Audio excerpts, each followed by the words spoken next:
Sir, স্থির অবস্থান থেকে গাড়ি চলমান হওয়ার কৌশলটা একটু বলেন। অসংখ্য ধন্যবাদ।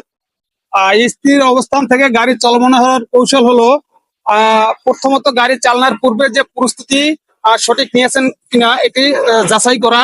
তারপরে আপনি গাড়িটিতে উঠে আহ, দরজা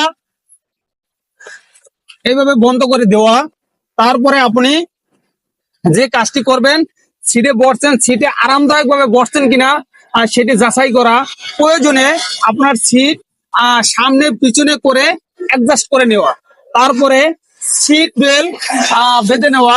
তারপরে আপনি যে গাড়ির যে ডানে বামে যে মিরর আছে এই মিরর অ্যাডজাস্ট করা। এইভাবে মিরর অ্যাডজাস্ট করে নেবেন।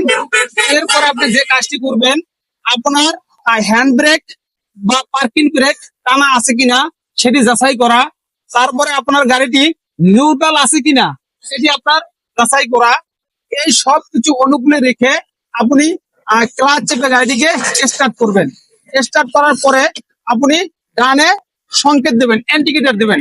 ডানে সংকেত দিয়ে আপনি ক্লাচ চেপে 1 নম্বর গিয়ারে দিবেন। 1 নম্বর গিয়ারে দেওয়ার পরে আপনি হ্যান্ড ব্রেক ছেড়ে দিবেন। হ্যান্ড ব্রেক ছেড়ে দেওয়ার পরে ক্লাচ হালকা ছাড়বেন। ক্লাচ এইভাবে ছাড়বেন, এক্সেলেটর আস্তে আস্তে বৃদ্ধি করবেন। হ্যাঁ, এবং ভালো করে ডানে বামে ভালো করে দেখে এইভাবে আপনি স্থির অবস্থান থেকে চলমান হওয়ার কৌশল, এইভাবে আপনি গাড়িটিকে চলমান করবেন।